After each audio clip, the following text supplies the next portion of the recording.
to Bob Lord. Well, I was reading Bob's article on taxing the rich, and I thought, wow, this said what we really need to hear. So I looked him up. He's at the Institute of Policy Studies, same as Chuck Collins, our faithful advisor. And let Bob speak for himself. I don't think we need to say any more. We're happy to have you with us today. Thank you for listening to all of our stuff before, this kind of in-house stuff, but we're ready for you. Oh, thanks, Terry, and thank you so much for having me talk. I can't tell you how valuable this is to me, not for the reasons you'd think, but right after I get done here, I get to tell my wife that for the sake of the planet, she needs to stop shopping. And that's great. Good luck. Good luck. By the way, on it's coincidental that you had you have a task force on the military and climate change. I'm just finishing up a fantastic book on that very subject that anyone who's interested in it, I'd highly recommend. It's by Michael Clare. The title of the book is All Hell Breaking Loose. And it's really just an amazing study of kind of the interconnection between the military and climate change, not just how the military is contributing to climate change, but also how our failure to confront climate change is going to make things infinitely more difficult for the military. So let me turn to my talk. And just to give you a little bit of background as to how I got here, I'm a retired tax attorney. I spent 35 years in tax practice. And that was with a very short interruption to run for Congress. I ran for Congress in 2008. And one of the politicians who really influenced me, and this is before things went kind of off the rails for him, was John Edwards. And if you remember, John Edwards used to talk, I think, incredibly eloquently about there being two Americas. And I really believed his message was the right one, and I believed that we need to do something. After I finished my run, I started to appreciate more and more how the tax law related to this problem of inequality, of wealth concentration in America. In about 9 years ago, I affiliated with the Institute for Policy Studies in their group, Inequality and the Common Good. I work with Chuck Collins, with some other people there, Sarah Anderson and Sam Pizzigatti. And then a year and a half ago, I was able to retire from the practice of law and spend my full efforts on inequality, and particularly the intersection of the tax law and inequality. And that's really what brought me here.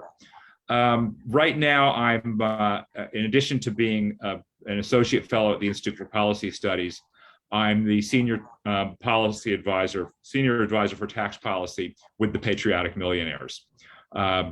And for those of you who aren't familiar with the Patriotic Millionaires, I encourage you to look them up online. It's a great group. They're really doing good stuff.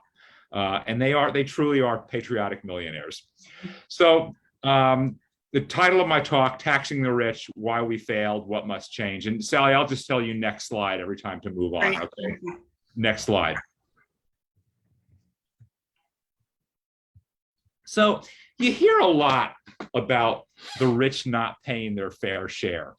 But what we really don't hear a lot of is, what does a fair share mean for the rich? And I think the rich are paying their share in tax if their share of the nation's wealth is maintained at a reasonable level. If the share of the wealth of the super rich is increasing, then they're not paying their fair share in tax. And if it's staying at a high level, they're not paying their fair share of tax. Next slide.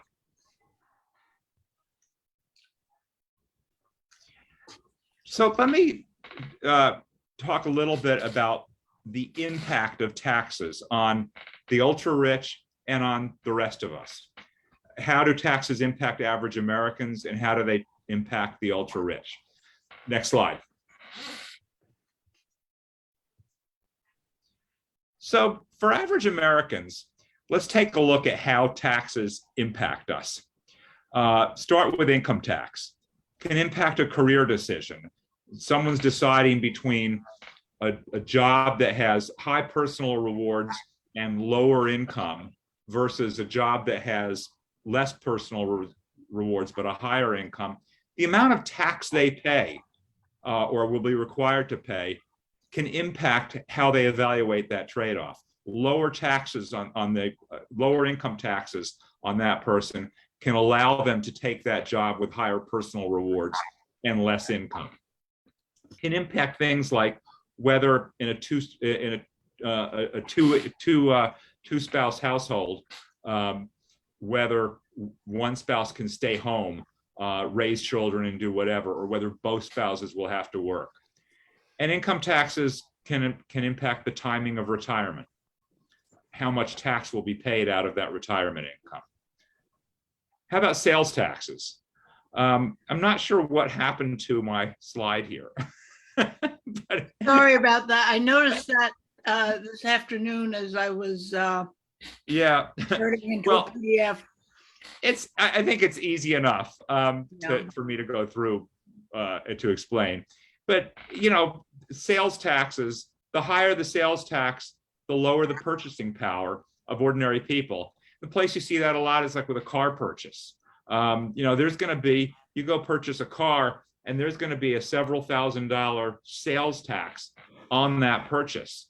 Well, the amount of that sales tax impacts what type of car a person can buy.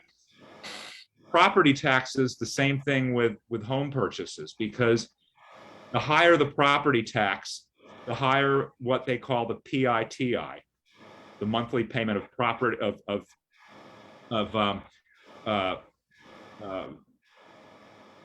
principal, interest, taxes, and insurance. That taxes is property tax. And so the higher the PITI, the less of a house someone can buy. And if the tax component, if the property taxes are higher, the PITI is higher. So taxes impact our everyday lives in all sorts of ways. Next slide. How about for the ultra rich? Not really much of an impact. They spend what they want to spend, and there's a lot left over. They purchase the house, or really the houses they want to buy, sometimes maybe 10 houses. Career decisions, no, they do what they want to do for a career. And sometimes it's a really good, you know, helpful career to society, but they don't have to worry about taxes when they're making a career decision. They don't have to worry about taxes when deciding whether both spouses work.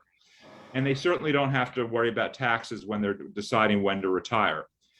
There's really only one impact of any tax, whether it's an income tax or a property tax or a sales tax or some other type of tax. Only one impact of any tax on the ultra rich, and that's the impact it has on the rate of increase in their wealth.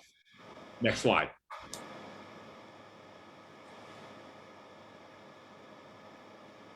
In other words, for the ultra rich, every tax functions as a tax on wealth. Next slide. Come on.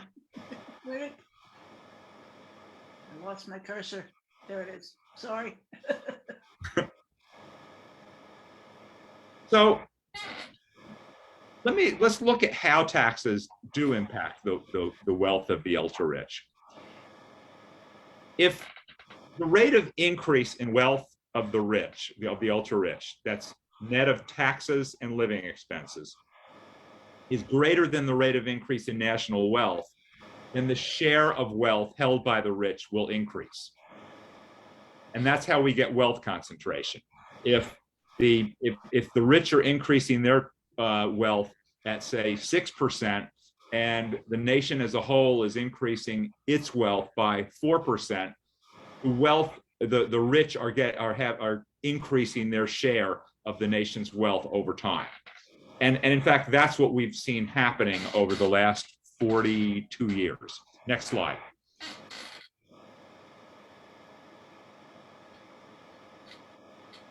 So given that taxes on the rich decrease the rate of increase in their wealth, the rate of tax on the rich as a percentage of their wealth, if it decreases, wealth concentration at the top increases. There's no avoiding that. Decreased taxes on the rich as a percentage of their wealth, wealth concentration at the top increases. Next slide.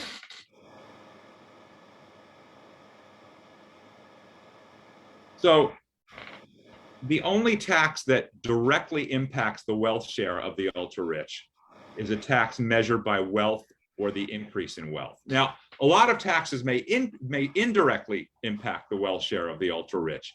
You know, an income tax, a property tax, a sales tax, those all indirectly impact the wealth share of the ultra rich.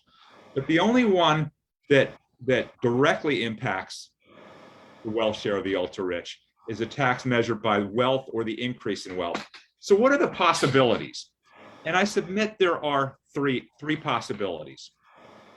One is just a wealth tax. You've heard of Elizabeth Warren's proposed wealth tax. I think Bernie Sanders has one as well. That would directly impact the wealth share. It's a tax on wealth. Another one would be a tax on what I'll call economic income, not the income that we put on our tax returns, but real economic income. If someone starts the year with $100 million of wealth, and at the end of the year, their wealth is $110 million, that's $10 million of economic income. If we taxed that, that would be taxing the rate of increase in their wealth, and it would directly impact their wealth share. And the third is the estate tax, if it's a true tax on the transmission of wealth. If it captures all wealth that's transmitted from one generation to the next, and there's, say, a 40 or a 50%, or ideally a 75 or 80% haircut in the wealth of ultra-rich families when it passes from one generation to the next, that would be a true tax on wealth, and it would directly impact the wealth share of the ultra-rich. Next slide.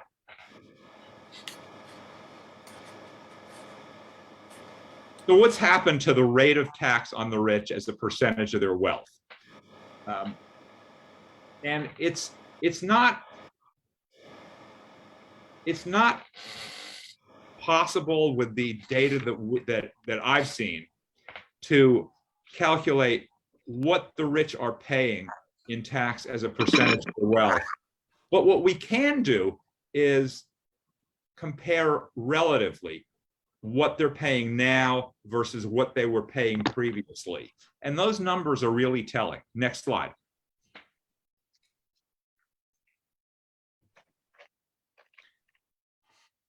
What we found at IPS, looking at data mostly from Emmanuel Says and Gabriel Zuckman, is that between 1980 and 2018, taxes paid by Americans' billionaires, when measured as a percentage of their wealth, decreased by 79%. In other words, for every $100 of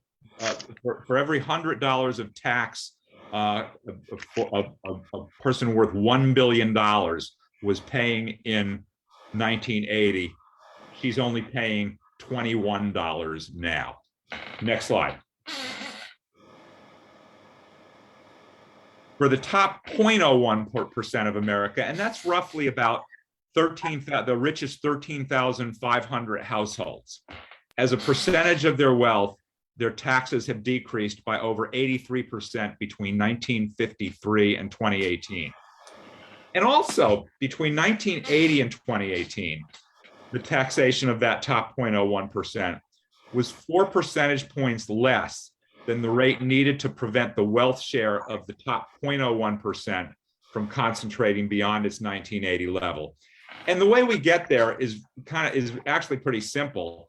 If we look at the rate of increase in the wealth of that top 0.01% versus the rate of increase in the wealth of all American households collectively, it's a 4 percentage point difference. Next slide.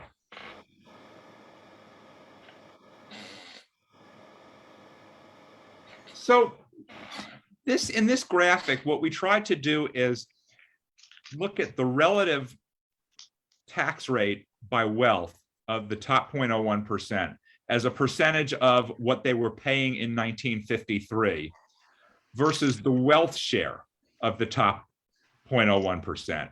And you can see the inverse relationship. The relative tax rate increases from 1929 to 1953, and then falls slightly between 1953 and 1980 or so, and then kind of falls off a cliff. And the wealth share of the top 0.01% decreases up till around 1980, and then it just takes off. So when the wealth share is increasing, the rate of tax as a percentage of wealth is decreasing, and pretty significantly if you look at that period from 1980 forward. Next slide.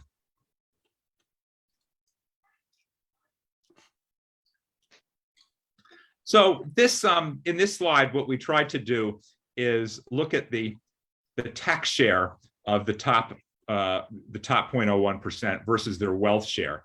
And it's kind of the same thing, where as the tax share of the top 0.01% decreases, the wealth share increases. But even when it's increasing recently, the wealth share is still increasing because the tax share isn't high enough. And you might look at this and say, well, wow, from 1980 to onwards, their tax share is actually increasing. Well, yes, that's true, but their tax share is increasing only because their share of the wealth and their share of the income is increasing a whole lot faster. I mean, if they had 100% of the wealth and 100% of the income, yes, they pay 100% of the tax, but things would still be pretty unfair. So don't be deceived by that upward slope of the tax share of the top 0.01%, because it's dwarfed by the increase in their share of the income and their share of the wealth. Next slide. In this slide, this is something Gabriel Zuckman did, and it's the top 0.00001%, which is today about 13 households. Back in 1980, I'm guessing it would be maybe 8 or 9 households. And it's kind of stunning when you look at it, because there's maybe I don't know, somewhere between a 7 and 9-fold increase in the share of the wealth of this really tiny group at the very top. I mean, they in 1980, they held a minuscule fraction of the nation's wealth, way more than it would be if they had just a pro rata share of the wealth, but it was only around 0.1% of the total wealth. And now they're at 1.4%. And if you think about it, if there's 13 households, that means each one on average has 0.1% of the nation's wealth. So what that whole group had in 1980, any one household has today. Next slide. So what are the consequences to society of extreme wealth concentration?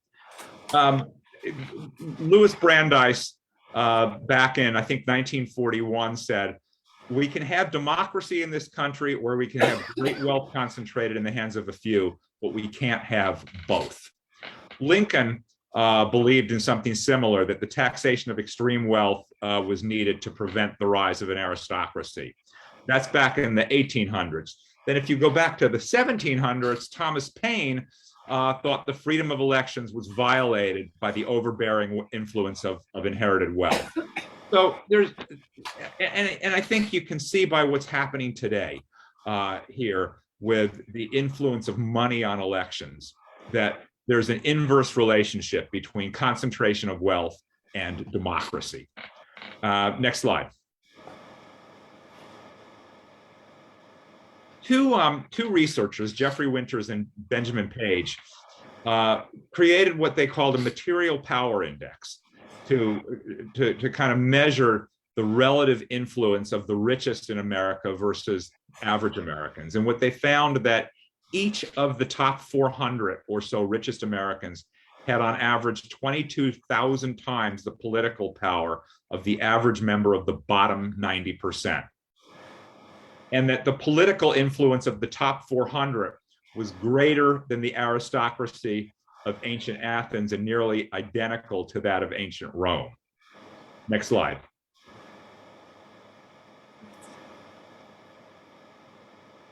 And you can see that when you look at political contributions. Billionaires in the last 3 election cycles have made approximately 10% of the total federal contributions. And billionaires as a percentage of the population is something like 0.0005% or something like that. It's a minuscule group, but here they are making 10% of total federal contributions. And if you increase this to the top 0.01%, those 13,500 households, it would be over 25% of total federal contributions. Huge impact, huge power vested in this relatively small group of Americans. Next slide. So how has this happened? How have we gotten to this point from where we were back in, say, 1978 or 1980, when things were relatively equal? And I asked the question, would you walk around the block to get to your next door neighbor's house? What do I mean by that? What I mean is that we talked about taxing, the only way to directly impact the share of the nation's wealth held by those at the top would be a tax on wealth or on the increase in their wealth. But we really tax everything else. We tax what we call taxable income, which has really no connection to economic income. We tax sales, we tax property, but we don't have anything that directly impacts this share of the nation's wealth. And really, that's the only significance of taxation of those at the top, yet we don't do it directly. Next slide. So what happens when you try to get to your next door neighbor's house by walking around the block is a lot of things can go wrong on the way. That's why you want to go there directly. And I put up on this slide, the book by Erica Payne, the executive director of Patriotic Millionaires, and Morris Pearl, our chairman, Tax the Rich. And they go through in really, really understandable language with a lot of really neat cartoons why the rich aren't paying what they should be paying in tax. It's a great book. I highly recommend it. Next slide. And if you want to read further, my email address is down there at the bottom of this slide. Email me and I will, with your name and address, and I'll get a copy of the book sent to you. And it's a free lunch. Next slide. So let's say you read Erica and Morris's book and you did all the things that they recommend. Would we still need a wealth tax? And if we did, how would it be structured? And I think that what I want to say here in closing is I think we still do need a wealth tax. And the structure of it is kind of the why we should have one. Next slide.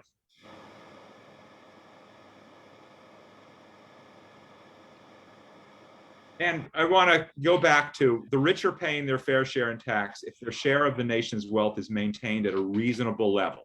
So what we want this wealth tax to do is maintain that wealth share at a reasonable level. Next slide. So how should this wealth tax operate?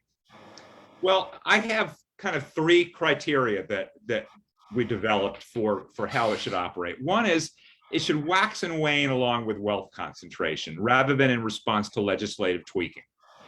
It should intensify during periods of extreme inequality, like now, when wealth at the top is increasing faster than wealth in the middle. But when median household wealth increases and inequality moderates to an acceptable level, the tax should taper off to near non-existence. Next slide. So how do we get there? And I'm putting back up this graphic that shows the top 0.01% wealth share versus their rate of taxation as a percentage of wealth, and focus on that period around 1978 to 1980, where the wealth share of that top 0.01% was at its most manageable, its most reasonable level. And that's about 2%. Now that means at 2%, it means the average member of the top 0.01% is still 200 times richer than the average American household. They're not doing badly, they're doing really, really well. But still, that's the best we've been able to do. And let's compare some data from 1980 to current data. Next slide. And this on this one again, the graphic got a little distorted going from me to Open office. to Terry and Sally. Yeah. So just imagine that the columns on the numbers on after the and the ones on the right are under 2019-20/21. So back in 1980, the households that were above 1,000 times the median wealth. Median wealth is the wealth level that a household has where half the country is doing better than them in terms of wealth and half the country is doing worse. And so back in 1980, 0.005%, only 0.005% of households had more than 1,000 times the median wealth. In 2019, that percentage, still small, but it had gone up by 5 times to 0.025%. Similarly, households that were at 10,000 times or more of median wealth went up by a factor of 4. And for the super high net worth households, we didn't have any over 100,000 times median wealth in 1980. In 2021, we had 50 of them, and 1 million times median wealth we had none in 1980, and we had 2 in 2021, specifically Jeff Bezos and Elon Musk. Next slide. So based on that, what we propose is a progressive tax on extreme wealth. 2% on wealth between 1,000 and 10,000 times the median, 4% of wealth between 10,000 and 100 times the median, 6% on wealth between 100,000 and 1 million times the median, and 8% on wealth over 1 million times the median. Next slide. So if you look at what that would do, first of all, a tax on a household with 999 times the median household wealth would be 0. For a household with 2,000 times the median wealth, that's almost $250 million, $243 million. That household would pay 1% of its total wealth annually in tax. And we felt that by doing it this way, the burden of the tax would be almost exclusively on what we call runaway wealth. Wealth that's so great that there are no other natural constraints on its accumulation other than tax. And if you think about it, I suspect that almost everyone on this call, on this at this webinar, maybe everybody, they have a natural constraint on the accumulation of their wealth, namely living expenses. You know, most people take most of their increase in wealth every year and they dedicate it to living expense. The ultra rich don't have that constraint. And so to compensate for that, to constrain their wealth in the same way that the accumulation of everyone else's wealth is constrained, we need a wealth tax. And finally, if the US returned to 1980 levels of wealth concentration, fewer than 7,000 households would be paying the wealth tax, and virtually all of them at only that 2% level. So this tax, we think, would do what we want a wealth tax to do. It would be intense, relatively intense, when things are very unequal. But when we reach a period of, when we achieve relative equality, it would fade away. And hopefully stay there, because it would kick in every time things started to get unequal again. Next slide. I think that's it.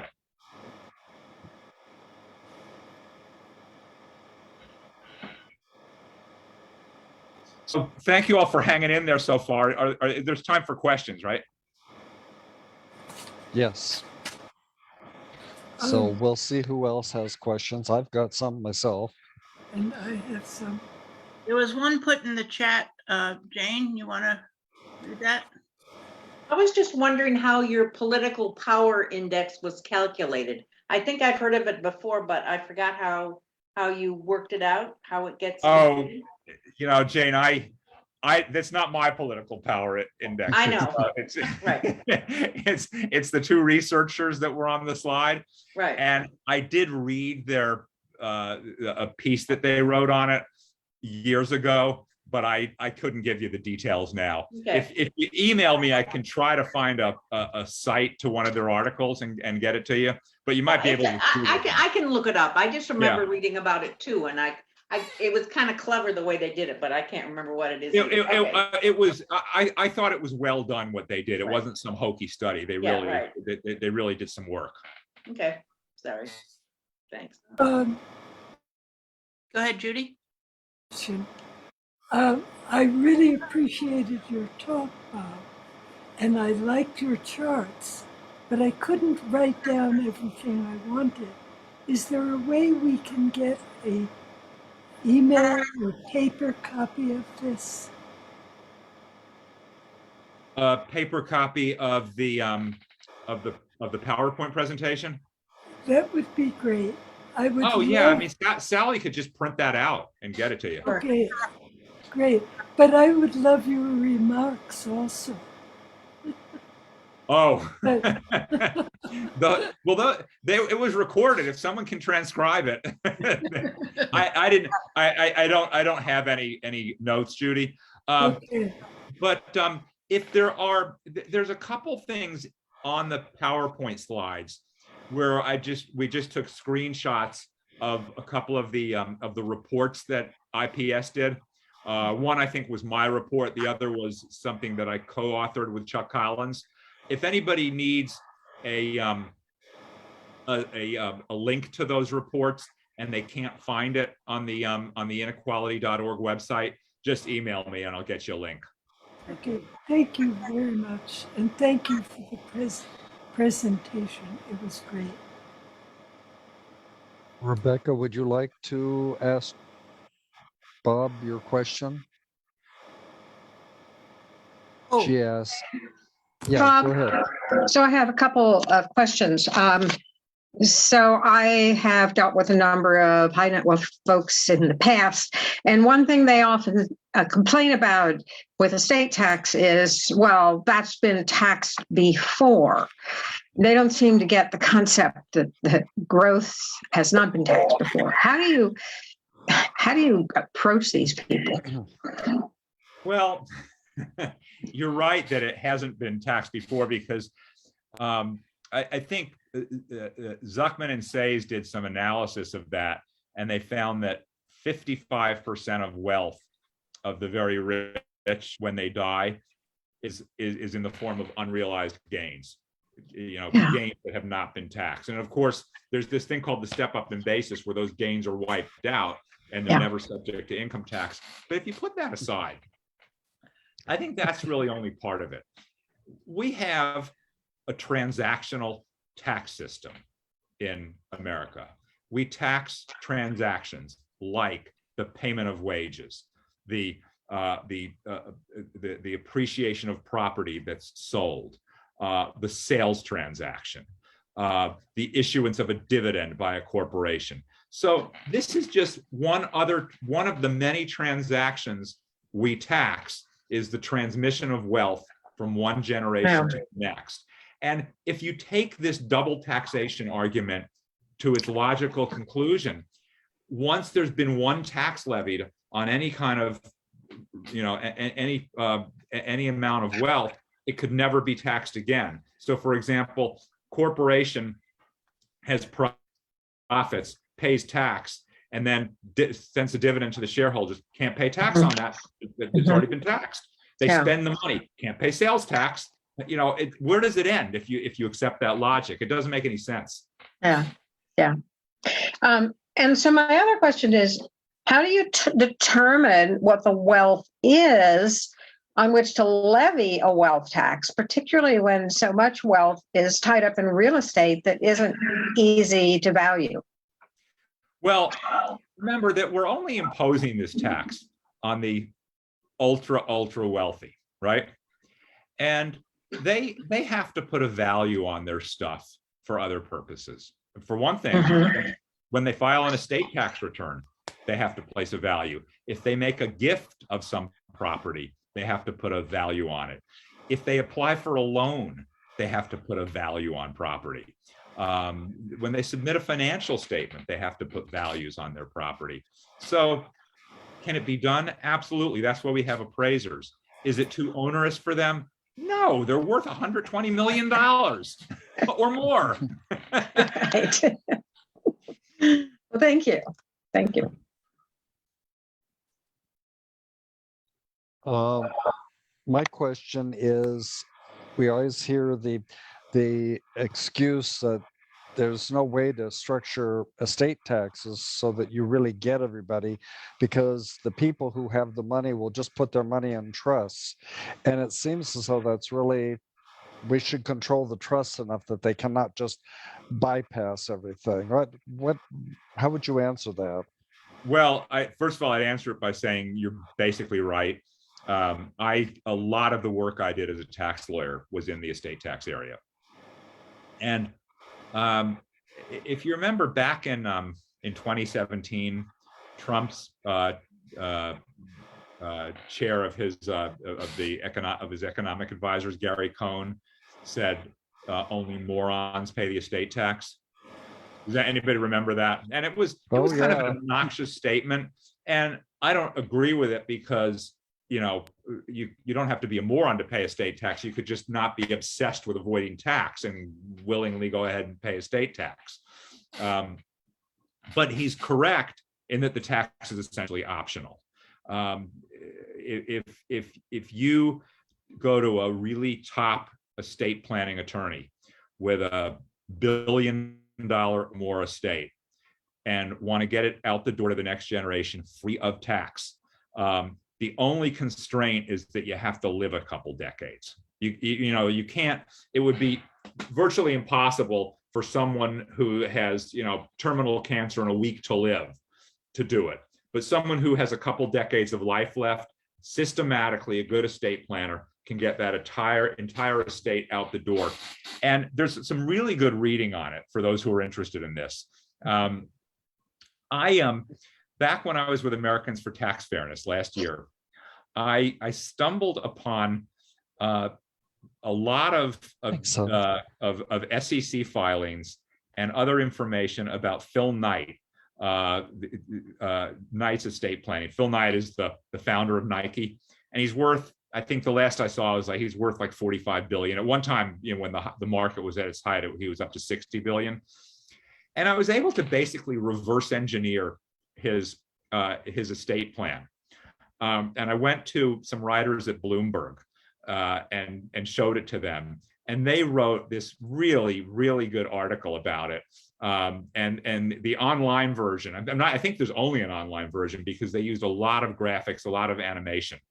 And so if you Google Phil Knight estate tax, and I'd say Google Ben Steverman is the lead writer's name, Steverman, and Google me and put my name in the Google search as well because they quoted me a lot. You'll pull up this article about how the ultra rich avoid estate tax, and it takes you through all the strategies, and it's in a really, really understandable way. And then the other thing that's out there is we did a report, the Americans for Tax Fairness. We did a report on dynasty trust planning, which is where that's kind of the holy grail of estate tax avoidance, where a super rich family gets billions of dollars into a trust, like you mentioned, Terry, and this trust will go on for centuries. And if it's done the way, in the ideal way it's done, there will not be any tax with the passage of each generation. What happens is the wealth gets into trust, and no one has enough control, no beneficiary has enough control of the wealth so that it's subject to estate tax on their death. It basically says, I put it in trust. When my son dies, the trust is for the benefit of my granddaughter. When my granddaughter dies, it's for the benefit of my great grandson, and so forth, right? And it goes on for generations. And so there's no estate tax. There is a tax that's supposed to fix that problem called the generation skipping tax. But there's a very generous exemption to that generation skipping tax. And a skilled estate planner can literally lodge billions of dollars in a trust that's exempt from the generation skipping tax. So as long as the wealth stays in trust, there's not going to be any kind of tax when people die. And while this kind of tax planning has become available, several states, in fact, most states at this point, have done away with a common law rule called the rule against perpetuities that placed a limit on how long a trust can last. And so, for example, in South Dakota, a trust can go on forever. In Arizona, one can go on for 500 years. And so we have this, what you said, this ability to avoid tax completely. Those loopholes that allow folks to do that, those can be closed. They could easily be closed. Senator Sanders has introduced legislation. And in fact, last year, when the House Ways and Means Committee put out its tax proposal as part of Build Back Better, they had some pretty good loopholes. They didn't get all of them, but they got the big ones. And then, sure enough, when the bill went from the Ways and Means Committee to the full House, those loophole closers got pulled out. Whose idea was that? The wealthy. One of these loopholes, it's called the zeroed out grantor retained annuity trust. You might have heard of this as GRATS. This loophole was blown wide open by a tax court decision back in the year 2000. And here we are 22 years later, and nothing's been done about it. And this GRAT loophole is the one the billionaires use. It's the one Phil Knight used more than other ones. I mean, he used a bunch of them, but his big one was the GRAT. And if anybody read all these reports by ProPublica last year on billionaire tax avoidance, when they did their report on the estate tax avoidance, it was the GRAT that was the big one they were using. And it would be an absolutely simple fix to the tax code to do away with that loophole, but it's been sitting there for 22 years unfixed. You know, how they do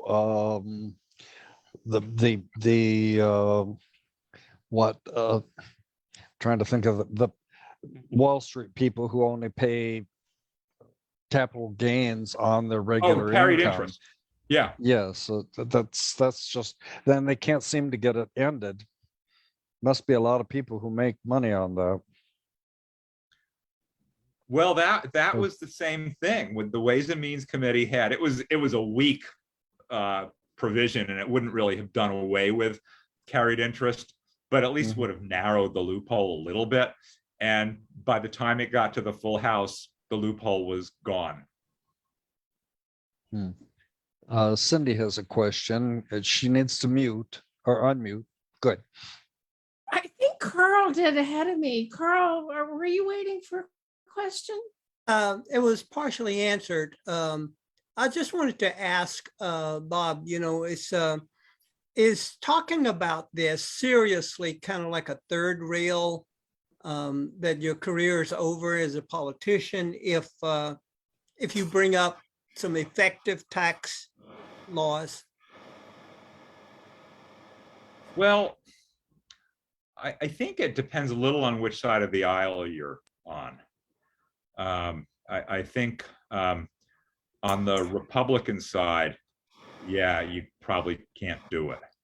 For the Democrats, you see them talking about it. You know, I mean, I think the majority of the Democrats would actually be on board with it, but not all of them.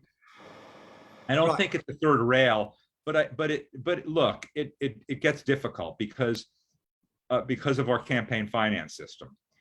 They're going to make enemies by doing that. And that's going to hurt them in two ways. One is that their contributions from this group will dry up. And the contributions that group does make, which are huge, will go to oppose them in the upcoming election. So yeah, it takes some political courage to go after this. But, you know, ultimately, this group hardly cast any votes as a percentage of the total votes. I mean, you don't have to worry about their voting power. You just have to worry about the dollars that they can put into campaigns. And candidates are doing better and better at raising money, raising small dollar contributions. So at this point, you can raise the money for a campaign without getting huge contributions from the ultra rich. Yes, you'd still have a problem with them spending their money against you, but that can be overcome. I mean, if you can raise the small dollar contributions enough to get your message out, you can win. And politicians have shown that. Look at say Alexandria Ocasio-Cortez. Ran against a Democrat who was not a bad guy, but taking big contributions from big money. And she didn't raise as much money as he did, but she raised enough to have people know what she stood for. And here she is, you know, in her second term and probably going to have a third. Yeah. Cindy, you had a question? Well, I do have a question, but I want to make a comment first. I'm so grateful that we had you here today, Bob. No matter what the focus is of anybody in this group, what you had to address is right up our alley. And your slides were so informative, but I found one of them particularly inspirational. And I don't know if maybe we can put just that quote on our website somehow in connection with this or something else. And that was the one with the three quotes ending with Thomas Paine. I just enjoyed that so much. So thank you for putting that in. And I'd like to have that on my wall. Cindy, actually, the only one that was really a quote was the Brandeis quote. Oh, okay. Others were sort of paraphrases. Oh, they were paraphrased. Well, they Yeah. were very, very well paraphrased. The other question I had for you is, so do the patriotic millionaires as a group have any plans or ways, means that we as a group could learn from in terms of how we could actually bring this into reality, legislation? Yes, and the other group that you want to follow on this front is Americans for Tax Fairness. Mm-hmm. And there's a lot of synergy between those two groups. Americans for Tax Fairness is really a coalition of a lot of groups, good government groups, labor organizations, interest groups, you know, where they're trying to improve healthcare or one benefit or another for the disadvantaged in the country. There's, I think, 400 members of the Americans for Tax Fairness Coalition. And so, yeah, it's basically what you can do is just be some of the people who help put pressure on Congress when we're trying to influence legislation. You know, calling your reps, calling your senators, writing letters to the editor, writing op-eds, whatever you can do on that to have your voice be heard. The Americans for Tax Fairness regularly puts out emails alerting people to what they can be doing. Our group, Patriotic Millionaires, I don't know if we have regular emails that go out, but if you visit our website, we put up a lot of stuff where you can figure out, you know, what you can be doing to help the cause.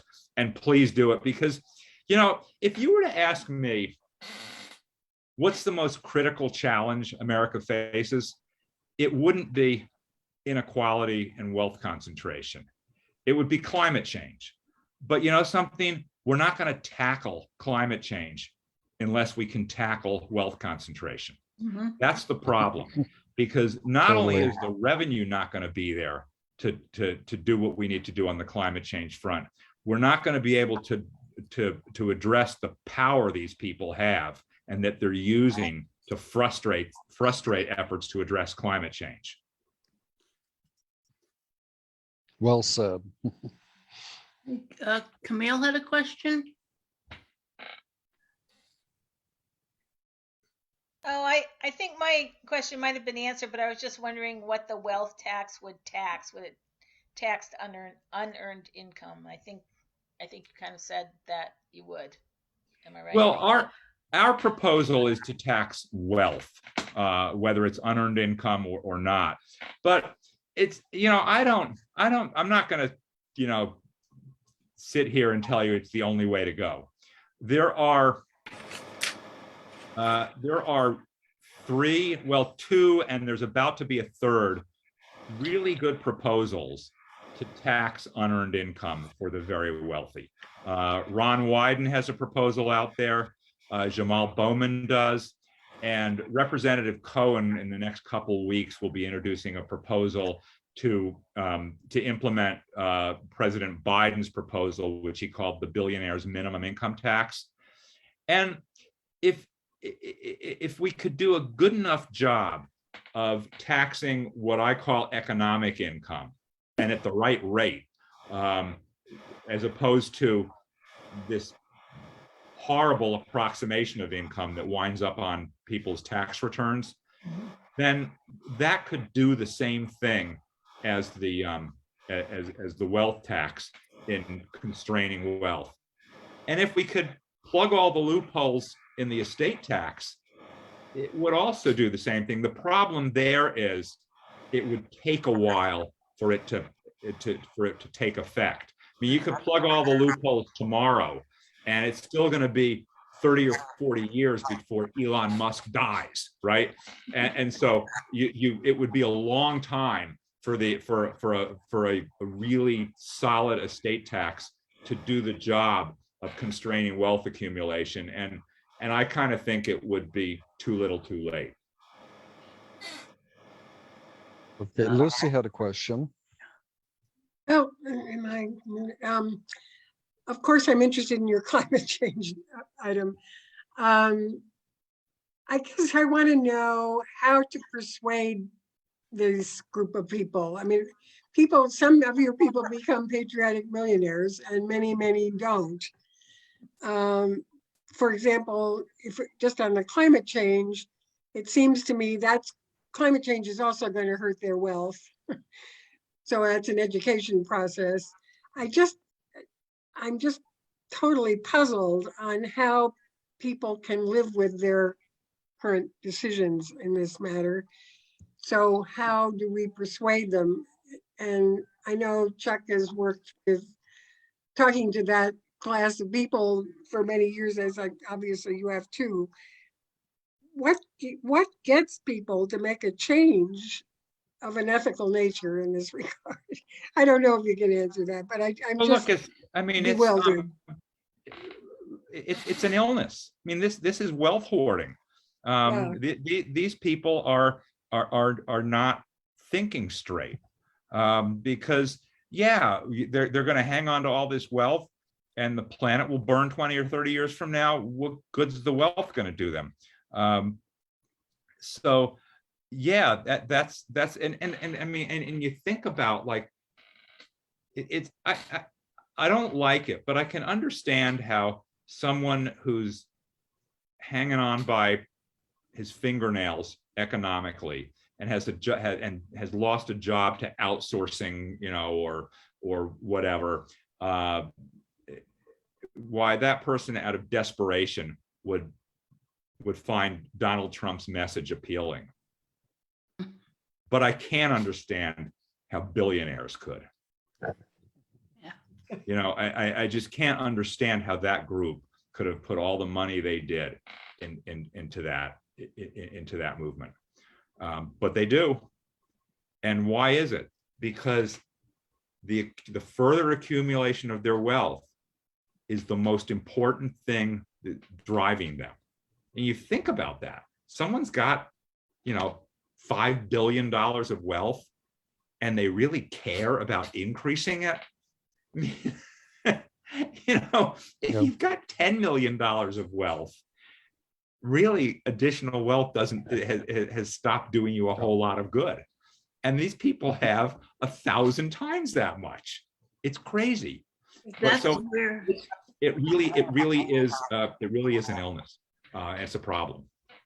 and that's where the Thank you. toxic competition and score keeping keeps in. They keep score by the dollars, and Yeah. Yep.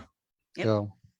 The only thing is what they want to buy is such a competitive race between the billionaires that they're paying much more than they used to. I mean, if don't care. an estate that sold for $1 million 40 years ago will probably bring $50 billion now. And so it gets harder for them to buy things because they're all competing with each other, which is who they're trying to show off to, I guess. But even then, billions. Terry, it's just a minuscule piece of their wealth. Exactly. Yeah. Yeah. Yeah. For the rest of us, we notice those price differences. They don't. Yeah. Oh, thank you, Bob. I- Really. Oh, Carl, you got something else before we close out? I just Well, I wanted just to have- add a comment oh. to this part of the conversation, and that's to me, that question you asked, Lucy, is the intersection of reparations, excuse me, reparations and environmentalism coincide. It's like, why? The why was chattel enslavement validated? Now, you had mentioned that somebody is just out of their tree by amassing this kind of wealth and thinking that they have to amass more. Well, somebody had to be out of their tree to treat other people like people were treated during chattel enslavement. And so that's where those two issues come in and intersect, I think. And I'm, you can call it an addiction. I see some factors and features of wealth hoarding, like alcoholic, like a gambler, and so that's what I'm kind of grappling with. Martin Luther King said, you can't legislate morality, you have to win hearts first, and people's hearts have to be changed. We have to look at increasing the humanity of America as a bottom line. And we'll uncover a lot of skeletons when we try to find the answer to that, to that Well, addiction. Yeah, One and of the issues is Carl- they get a lot of affirmation for being wealthy. Oh, yeah. And where does that come from? When you notice the movies that first came out, it was only the rich that were happy. Mhm. Only the rich could be loved. You never saw two poor people in love in our early movies. It was only the rich people. So, we've made it a sickness, and a social sickness as well as a sickness of fear. Certainly the depression scared the bejeebies out of people, and they never wanted to go through that phase again. Even if it didn't touch them, they saw it and how dangerous it was. So, that's kind of like my sense is that we're dealing with some subconscious. I'm a psychologist by trade, by the way, and we're dealing with some fears here, some phobias, and some things that are unexamined. Mhm. And so that's basically all I want to say at this point. Yeah, Carl, I couldn't agree more. You talked about how you can't legislate morality, and that's true. And reparations are, in my mind, a moral imperative.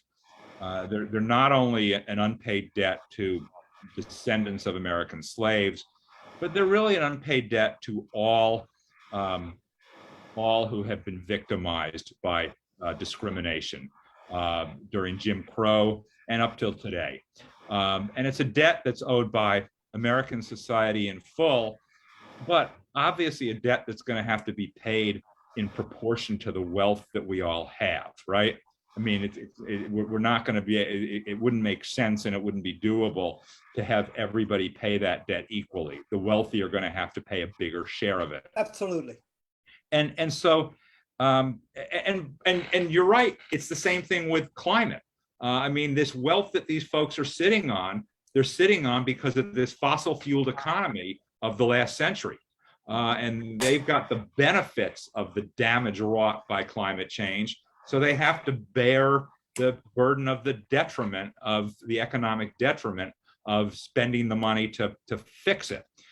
But what makes it even more difficult, I think, is in terms of winning hearts and minds. Look, it's hard enough to win the hearts and minds of average Americans, but with the ultra wealthy, there's this thing that's called by psychologists, you may be familiar with this, called essentialism, where they come to believe, because they're so wealthy, that they're naturally better than other people. Mhm. And when you're in a class that believes they're naturally better than other people and more deserving than other people, and that class happens to be almost all white, you get an element of racism there that you have to overcome. So it makes it doubly or triply difficult with that group to win their hearts and minds as far as reparations go. But it has to be done. Look, every time there's a moral imperative, it doesn't matter how hard it is, we still have to try and do it. Absolutely. And again, I think that the unlocking that mindset is a very simple interpersonal thing. I think it boils down to something so basic, like when I was 6, my mom didn't say she loved me. I think it could be, I don't think it's as deeply seated and inaccessible as it might appear. I do think that, everything boils down to human relationships. And I think when we can give confidence to our super mega rich people, that they can be loved for just who they are, not for what they have. I think we're on a good road to kind of unlocking and unraveling that mystery. And, you know, we got to have more humanity in our society, and we're not teaching it. Yeah. And I look at our media, and we're making the average male what Superman used to be back in the 50s and 60s.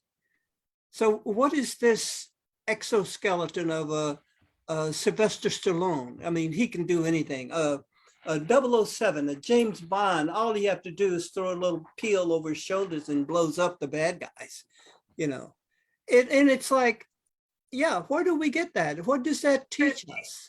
I think that's part of how we're conditioned to be what we need. And we need that power, you know, that instant power, omnipotent power. And that's what the slave and enslaved traders needed during it wasn't the real slave owners, the real rich ones. It was the ones that were wannabes. And what they said about those people was that they carried a knife and a gun. And if you made them feel like humiliated or insulted, they would kill you. You know, if you made them feel like a slave or devalued, that was so akin to being called a slave. Everybody was trying to avoid feeling like a slave, especially the working class. And if you insulted them or made them even feel slighted, they would go for blood. And so I think that's why it's just basic human transactions that that needs to be addressed and bandaged and healed. And then I think that undermines the need for the super wealth. These multiple fortunes is what I call it. Why does someone need a multiple fortune? You know, they got a lot to protect, you know. So, but anyway, I'm hopeful that we can talk to the super rich, you know, that they can be reached. And my sense is that somehow we got to get that message out to them, is that they're okay. I'm okay, you're okay. Thank you, Carl. Judy? I suspect that it's the patriotic millionaires and above who can talk above in wealth, who can talk to the super rich. I think that that's the only way that the super rich are going to change, if they ever will. Thank you. We've kind of kept Bob past his expiration date. I thank you, Bob. This has been wonderful to have you, and I hope we can invite you back sometime in the future. You're very welcome and absolutely happy to come back. Okay. And